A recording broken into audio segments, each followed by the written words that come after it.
Hi friends, hi children's. అందరూ ఎలా ఉన్నారు? నేనైతే చాలా బాగున్నాను. మీరు కూడా బాగుండాలని మనస్ఫూర్తిగా కోరుకుంటున్నాను. సర్వేజన సుఖినో భవంతు. మరి స్టోరీ టైం కదా, ఇంకొక కథ గురించి తెలుసుకుందామా? మీతో పాటు నేను కూడా తెలుసుకోవటానికి చాలా తొందరపడుతున్నాను, ఆనందంగా ఉన్నాను. నేను కూడా ఒక కథ ఈరోజు మీ ద్వారా తెలుసుకుంటున్నానని చాలా సంతోషంగా ఉంది. మరి మొట్టమొదటిసారిగా మన ఛానల్ చూస్తున్నట్లయితే please like, share, subscribe and చిన్న కామెంట్. తద్వారా మన కథలు అనేవి అందరికీ రీచ్ అవుతాయి. బాగుంటే కనుక తప్పకుండా షేర్ చేసుకోండి, లైక్ చేయండి, సబ్స్క్రైబ్ చేయండి. మరి ఇంకా ఆలస్యం చేయకుండా కథలోకి వెళ్ళిపోదామా? ఈరోజు మనం తెలుసుకునేటటువంటి కథ ఆకలితో ఉన్న నక్క. ఆకలితో ఉన్న నక్క.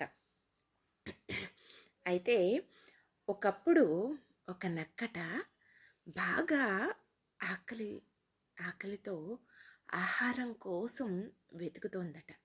బాగా ఆకలేస్తోంది దానికి. సో పాపం ఆహారం కోసం వెతుకుతూ ఉంది. చాలా కష్టపడింది. కష్టపడ్డా కానీ తనకి ఆహారం అయితే దొరకలేదు. దొరక్కపోవడంతో చివరగా తను ఏం చేసింది, అడవి అంచు వరకు వెళ్ళి, అడవి చివరి వరకు వెళ్ళి కూడా ఆహారాన్ని వెతకటం ప్రారంభించింది. అలా వెళ్ళి ప్రయత్నించినా కానీ తనకి పాపం ఆహారం అనేది దొరకలే. అయితే ఆ చివరి అంచులో అట అకస్మాత్తుగా తనకి ఒక రంధ్రం, పెద్ద హోల్, రంధ్రం ఉన్నటువంటి ఒక చెట్టు కనిపించిందట. ఒక చెట్టు కనిపించిందట. అయితే ఆ యొక్క చెట్టు తొర్రలో, ఆ యొక్క చెట్టు యొక్క తొర్రలో అట ఒక మూటను చూసిందట. ఒక మూటను చూసిందట నక్క. అందులో ఆహారం ఉంటుందేమోనని తను భావించిందట. ఆ మూటలో ఆహారం ఉంటుందేమోనని భావించి తానేం చేసిందట, ఆ తొర్రలోకి దూకేసిందట. ఆ తొర్రలోకి దూకిందట. ఆ మూటలో ఆహారం ఉంటుందేమోనని భావించి తను తొర్రలోకి దూకింది. దూకి ఏం చేసింది, చివరికి ఆ మూటను, ఆ తొర్రలోకి దూకి ఆ మూటలో ఏముందో అని చూసిందట. అయితే ఆ మూటలో అట చాలా ఆహారం అయితే ఉందట.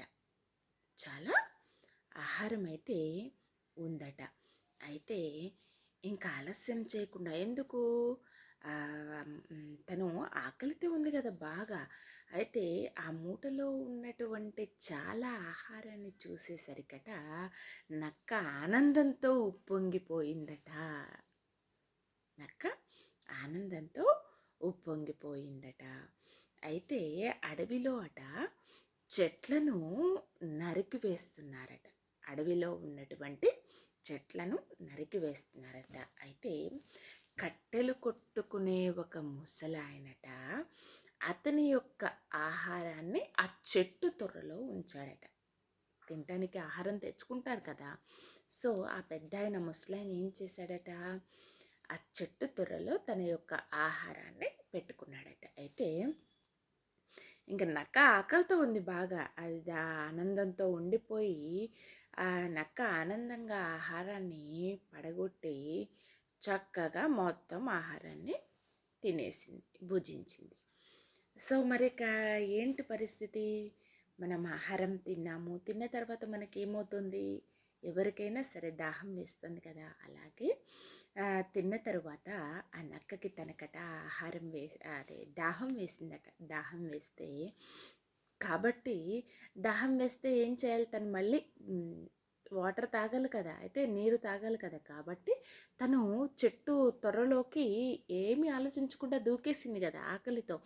సో ఆ చెట్టు తొర్రని వదిలి బయటికి వచ్చి సమీపంలో ఉన్నటువంటి నీటి నీటి కొలను నుండి కొంచెం నీరు త్రాగాలని నిర్ణయించుకొని ఇంక తనేం చేసింది, నక్క చాలా ప్రయత్నించిందట.